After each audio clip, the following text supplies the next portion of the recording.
In this episode of the Cars.co.za podcast, I talked to Peter van Binsbergen, CEO of BMW South Africa, and also, importantly, the Vice President for Local Manufacturers within the Naamsa framework. This episode talks about geopolitics, particularly Donald Trump, his impact on the auto industry, and the impact of the trade uncertainty that he has created. Peter talks about the necessity of the South African government to secure new trade deals, as the US was an important destination and may not be as important in the future. Peter also highlights BMW's successful strategy of producing the X3 SUV locally, including advanced drivetrains such as plug-in hybrids. Peter also talks about the impact of the Chinese entrance into the new market and calls for a new energy vehicle master plan to ensure the long-term viability of the SA local manufacturing sector. Good morning, good afternoon, wherever you are. My name is Alan Quinn. Welcome to the Cars.co.za podcast. And I'm very privileged today. We are at Naamsa Autoweek. And I'm speaking to Peter van Binsbergen, who is the CEO of BMW South Africa. But also you have a Naamsa role as well. You are Vice President of the manufacturing OEMs here as well. Welcome to the podcast, Peter. Thanks, Alan. Now, when the Americans went to the polls on November 4th last year, did you ever think that you would be talking about Donald Trump so much when you're sitting in South Africa as a manufacturing CEO? No, I never imagined it would impact the auto industry as it has. But it has been a phenomenal impact. Yeah, to the entire world, in fact. Now, putting your crystal ball in, how do you feel this is going to pan out over the weeks and months ahead? There's a lot of cards in the air right now, right? So there's a lot of uncertainty. It will settle down and there will be a different, let's say, world order when it comes to geopolitics and when it comes to, say, movements of product around the world. So I believe new relationships will be made. There'll be new flows of goods and products, but it's highly inefficient. It's highly inefficient for the entire industry, which has been working for years now on a very open global platform. Now, you're a manufacturing OEM yourself. I suppose you're doing for your own company, you're starting those conversations and making those movements already? The company's been going at it ever since the announcements were made. What's, of course, key of importance is that the South African government negotiates trade deals with other countries, let's say, in order to ensure that the entire South African auto industry remains intact. You know, for BMW, it's not a major issue right now because we hadn't planned any US exports in the short to medium term. But for the local producers who were relying on the US, and it is currently or was our fourth largest export destination, it is serious. So it's happening right now. Talks between governments are happening. I know obviously the EU, the UK, and South Africa have a good relationship, which we can rely on at the moment. But we need to find other countries to export our goods to if the US and South Africa don't find an agreement. Locally, you produce the X3 in your plant in Roslyn. Correct. Now, given the sort of global movement towards SUVs, that seems a very prescient decision when you made it back in 2018. Yeah, it was very good strategy, and that's the job of strategy, right? To predict where the trends are going and make the right decisions. And we saw, the group saw at that stage that a sedan market was declining worldwide, SUV market was growing. And so they predicted that we needed more SUV capacity and switched our plant to X3. So great strategy, a great result. And you see it in the last generation X3, right until run out, we were fully sold out. And with the current generation of X3, which we started producing last year, October, we are maxed out in our production in Roslyn. So we're in a very good space right now because of good strategy. And the X3 you're producing is the PHEV. We produce actually a very diverse range of products in Roslyn. We produce, and this is BMW's strategy, production flexibility, we call it technology openness. So we produce the diesel four-cylinder, the petrol four-cylinder engine derivative. We produce the 3-liter diesel, the 6-cylinder engine derivative only for export at the moment. And we produce the PHEV for the entire world. So that keeps the factory in Roslyn, I mean, it's future-proof in the fact that you have got all of those different technologies under one roof. Exactly. And of course, left and right-hand drive, which means over 40 countries are served by us. And that's how BMW works. It allows us to flexibly react to customer demands, whether it's increasing or decreasing demands, whether it's shift in trends. We see a massive trend towards PHEVs right now. And about half of our volume currently being produced in Roslyn is the PHEV. So that was also a great decision.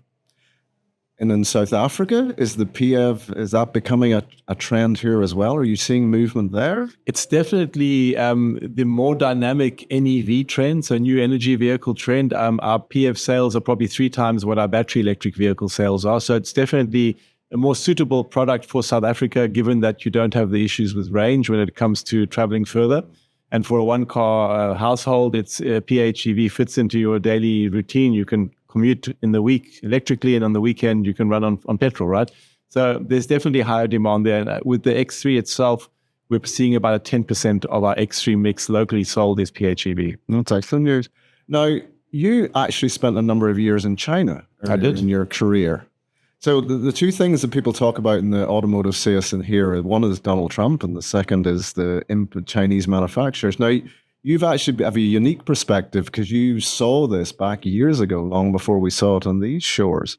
So what is your view of how they have entered this market? Is it something that you expected, or is it a surprise, the traction that they've got?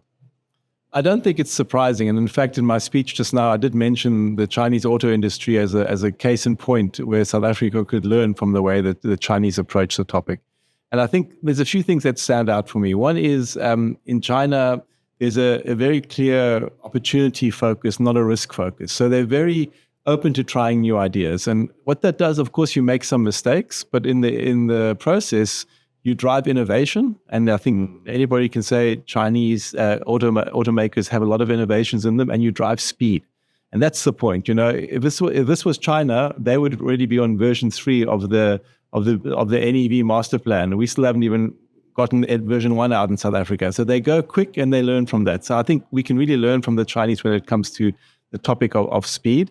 When I was there, it was 10 years ago when I left China, they were very clear. We're focusing on new energy vehicles, battery electric vehicles. We're not going to tackle you on ICE engines because, you know, the German brands were leading in that respect. We're going to have a clear focus. And they had that clear focus. And today, China holds 64% of the world battery electric vehicle market. So their strategy paid off, clear focus. And the final point, they focus on building an industry in China and protecting it until it was big enough to be let go. And that's something where South Africa can really learn, because our industry is still very small and very susceptible to outside forces. And today, most vehicles sold in China are produced in China. In South Africa, 67% of the cars sold here are imported. So we can really learn from the Chinese. They had a clear focus and a clear strategy. And in 10 years it delivered. We can do it too. So the focus is to but enhance the industry for the whole country's benefit rather than just exactly a singular focus. I mean, we are 5% of the GDP. We're probably 500,000 jobs in the entire auto industry, suppliers and so on. And for South Africa's economy, we need a local producing ecosystem. And we just had a speech by Andrew Kirby showing how we risk to deindustrialize South Africa if we don't support the auto industry. And with that go jobs. And it's not only that, but the locally produced vehicles have actually performed the best, or what are some of the better performing vehicles actually in the local market. Well, it can work. That is the strategy, that you produce a local hero here in South Africa and of course sell a lot, but we need to be selling more of our local vehicles locally as well and not having them replaced by imported cars. But from a BMW perspective, those Chinese manufacturers and the products that they bought in and the aggressiveness that they have shown, it has impacted you. But where does BMW see the future evolving? I mean, it has impacted the market. And it's not the first time we've had this, right? A number of decades ago, the Korean brands entered South Africa, and there was the same kind of hype about these new products entering the market and eroding, say, local strongholds. So it's something that we've had before in South Africa, and it's something that we can and should deal with. Competition is always good. It's good for the market. It's good for the customer, gives them choice, and it keeps us all sharp and on our toes. So nothing wrong with that.